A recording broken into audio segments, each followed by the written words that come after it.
Live Tamil cinema நேயர்களுக்கு வணக்கம். So நீங்கள் வந்து ரொம்ப ஆவலோட நம்மளோட மூவி ரிவ்யூ வந்து பயங்கரமாக எதிர்பார்த்துட்டு இருந்திருப்பீங்க. பட் கொஞ்சம் டிலே, பட் ரைட் டிலே அப்படின்ற மாதிரி தான் இருக்கும். ஸோ அடுத்து நம்ம ஷோவில் வந்து நிறைய படங்கள் ரிலீஸ் ஆகிருந்தது. அதில் ஃபஸ்ட்டு படமாக எதை பார்க்க போகிறோம் அப்படின்னு கேட்டிங்கன்னா வந்து தண்டுப்பாளையம் அப்படின்னு ஒரு படம் வந்து பயங்கரமாக ரிலீஸ் ஆகி எல்லார்கிட்டையுமே வந்து ஒரு பயங்கர பரபரப்பை ஏற்படுத்திட்டு இருக்கு.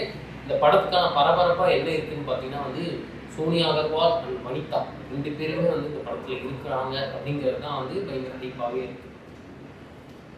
அதுக்கேற்ற மாதிரி படத்துலையும் கதைகள் இருக்கா அப்படின்னு கேட்டால் கண்டிப்பாக வந்து டவுட்டு தான். ஏன்னா படத்தில் வந்து கொஞ்சம் அங்கங்கே லேக் வந்து பயங்கரமாகவே இருக்கு. அது இல்லாமல் படத்தில் வந்து ஒரு ஒரு உண்மையான கதையை மையப்படுத்தி எடுத்திருக்காங்க அப்படின்னும் போது அதுக்கான சாயல்கள் வந்து கொஞ்சம் தேடல்கள் வந்து இன்னும் அதிகமாகவே இருந்திருக்கலாம் அப்படிங்கிறது வந்து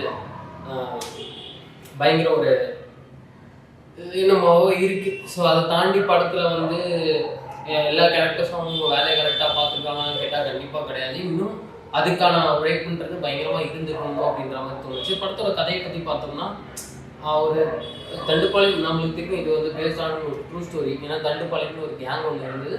அந்த கேங் என்னெல்லாம் வந்து சேட்டைகள் பண்ணாங்க, அந்த கேங் திருட்டுறதுக்காக என்ன மாதிரியான கொள்ளைகள் எவ்வளோ பண்ணாங்க அப்படிங்கிறதுலாம் இந்த படத்தோட முழு நேர கதையாகவே இருக்குது.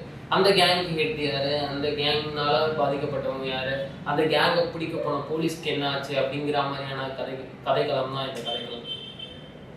அதை தாண்டி படத்தில் என்ன இருக்குதுன்னு கேட்டிங்கன்னா வந்து படத்தில் வந்து இந்த பிஜிஎம் அப்படிங்கிற ஒரு விஷயம் வந்து படத்தை இன்னும் என்ஹான்ஸ் பண்ணி கொடுக்கணும்.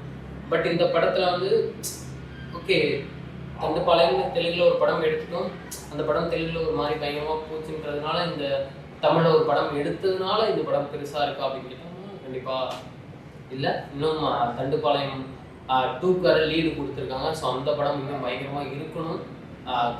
கதையாகவும் சரி, இன்னும் கேரக்டர் வைஸாகவும் சரி, இன்னும் பயங்கரமாக இருக்கணும் அப்படின்றது தான் எங்களோட கருத்து. ஸோ தண்டுப்பாளையம் வீக்கெண்ட் போயிட்டு ஒரு ராவான படம் ஃபேமிலியோடு பார்க்கலாமான்னு கேட்டால் கண்டிப்பாக முடியாது. ஒரு ராவான படம் பார்க்க போகிற மைண்ட் செட்டில் போனீங்கன்னா கண்டிப்பாக இந்த படம் வந்து உங்களுக்கு பிடிக்கும். ஸோ இந்த படம் நீங்கள் பார்த்துட்டீங்கன்னா எப்படி இருந்தது அப்படிங்கிறத கமெண்ட் செக்ஷனில் வந்து கமெண்ட் பண்ணுங்கள். Take care.